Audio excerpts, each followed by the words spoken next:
Okay. இது ஒரு பெரிய விஷயம். சரி திரும்ப கீப் ஆன் கால் அடிக்கிறாங்க, எடுக்கல. அப்புறம் பொண்ணோட அப்பா, அம்மா வராங்க.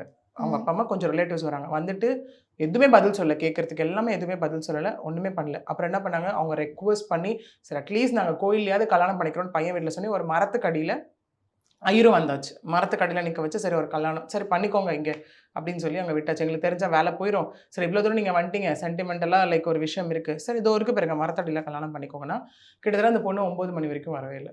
இல்ல இவ்ளோ ஓகே. நடந்ததுக்கு அப்புறமும் அந்த பொண்ணுக்காக ஏன் வெயிட் பண்ணி கல்யாணம் பண்ணணும்? 9 மணி வரைக்கும் வரல. அங்க தான் ஒரு பெரிய ஃபேக்டரி இருக்கு. என்னன்னா 9 மணி வரைக்கும் வரல.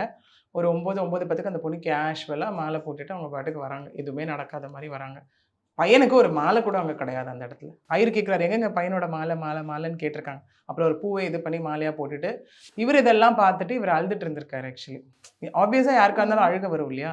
இவரு இதெல்லாம் பார்த்துட்டு அழுதுட்டு இருக்கும்போது, அந்த பொண்ணு வந்தோனே என்ன நினைச்சுட்டாங்க அப்டின்னா, "ஓ! இவ்வளோ வருஷம் கழிச்சு கல்யாணம் நடக்குதுல்ல, அதனால உங்களுக்கு ஆனந்த கண்ணீரான்னு?" கேட்டிருக்காங்க.